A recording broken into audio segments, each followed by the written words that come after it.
Okay. Yeah. So the year after that, that's when you met Nipsey. No? Yeah. Was it the year after 2014? 2014. So doing all the clubs and stuff, is that how you met him, through all the Nah, so what happened or? was I think it was like July, because my birthday's on November 22nd. Okay. Excuse me. And every year since I started DJing club, I used to go celebrate my birthday at the club. So, you know, they'll pay me to come DJ, and then they'll give me like the table and just like a whole section for everybody to come through. So then I used to see my birthday party as a bag, you know what I'm saying? Like, I'm gonna go make a bag this day. So this year I wanted to do it a little bit different, because actually when I turned 21, me and Charisma celebrated our birthdays together, and Big Sean came through, he performed, we were on stage with him and all that. So then this time I wanted to do it a little bit different, and then I wanted to book my own artist. So I reached out to a lot of people. I don't know if you're familiar with DJ Ill Will.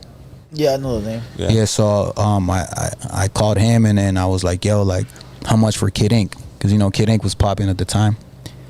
And then, like, I was like, shoot me the homie number. And it was like some crazy number still. So I was like, nah, I can't do that. I can't do that.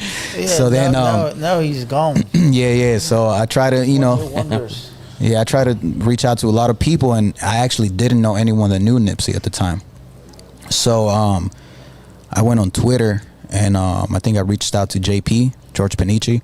Okay. And then so he got back to me, and then that's how the conversation started. And then we kind of worked out a number that was like comfortable on both ends. And then to book Nipsey. Yeah, to book Nipsey. Yeah.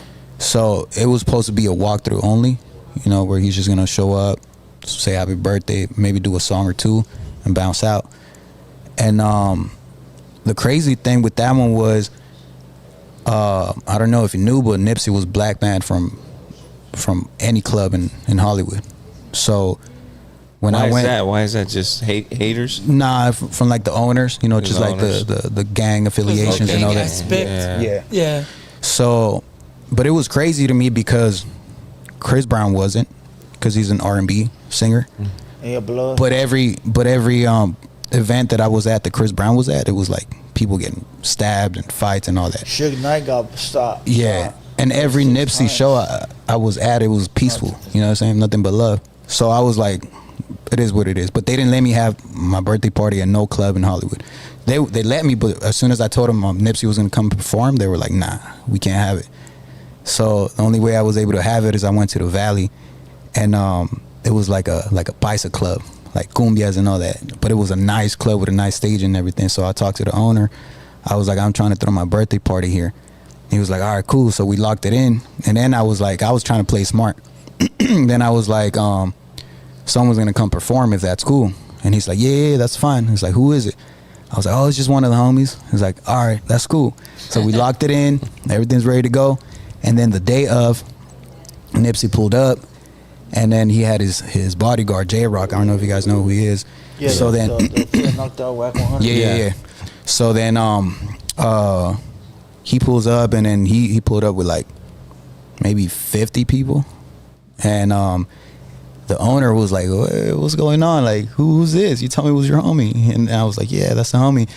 It's like, it's too many people coming in with him and this and that, and they got things and this and that. And I was like, bro, like, you gotta let me have him inside, bro. Like, I paid too much money for him to just turn around, because he was waiting outside for a cool minute. So then Nip was like, bro, like, if we can't get in like in the next 10 minutes, like, we gonna turn around. And that's my side of contract breach, you know what I'm saying? Right. Yeah, so then now it's like I need to have him inside the venue.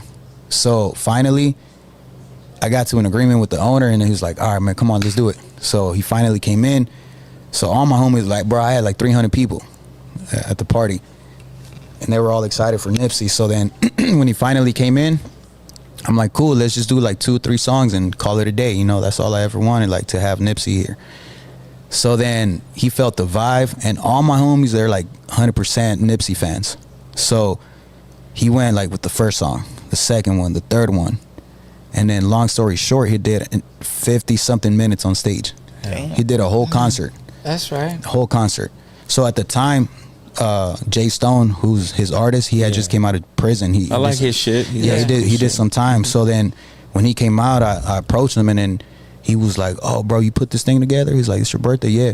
So he's like, "I'll grab my number and this and that." So the following week, he had hit me up to do like some type of show for him too, and we did it, and I packed that place out for him. Like it was like 300 people again, and then for Nip. For this one was for Jay Stone. Oh, for Jay Stone. Yeah. So then he brought me around Nip, and then he remembered like, "Oh, you're the birthday boy, yeah, all right, cool."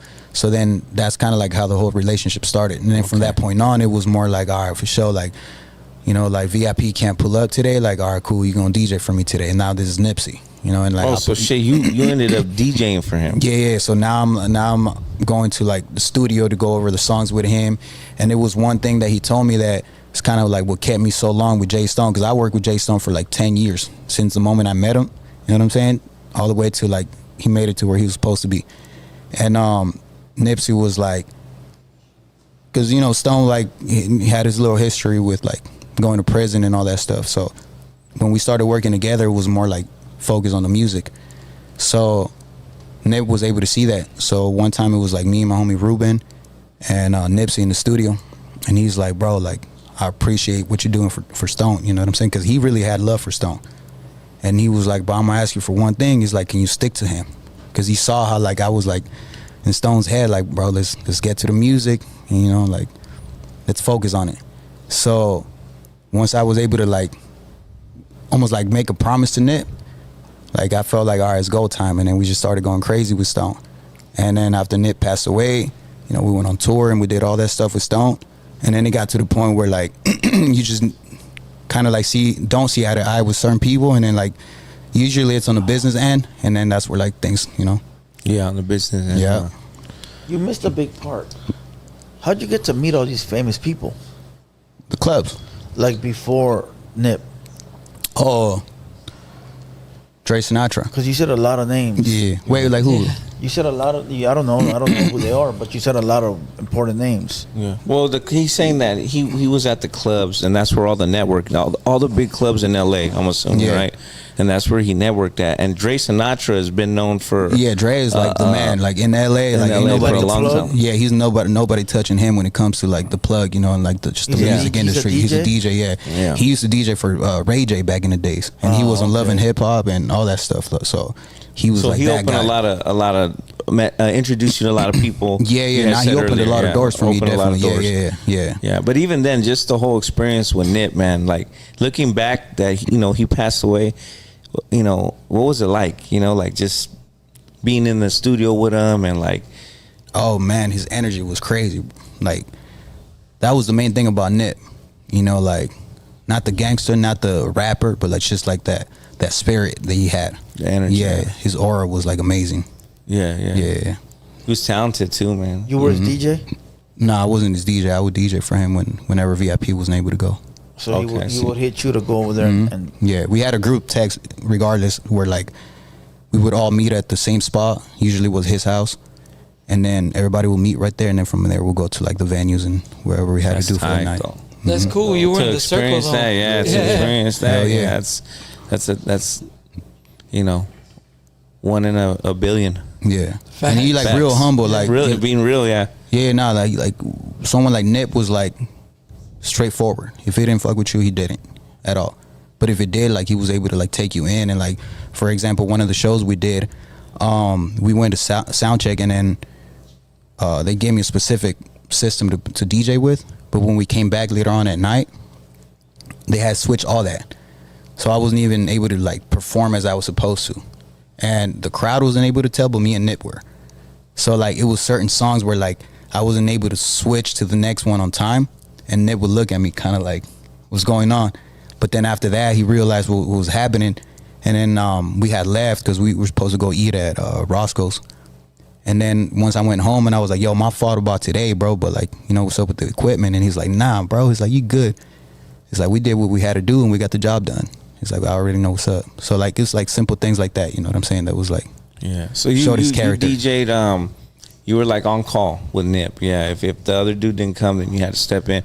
But you DJ'd for Jay Stone, which was the main artist, like for years. Yeah. With Stone, we did like hella tours and all that with him. Yeah, from the times that we had to pay to go on tour, and then all the way to where like we made money going on tour. So from the bottom. From the bottom, yeah. That's dope, though, bro. So like DJing for like Nip and Jason, those are big artists, you know. So, and Nip is one of the biggest we've ever had, right? Hell and yeah, then, biggest in LA. And then you know, and now fast forward to right after them, you started DJing King-LIL-G. King-LIL-G, right? And yeah. you're his main DJ. Yeah.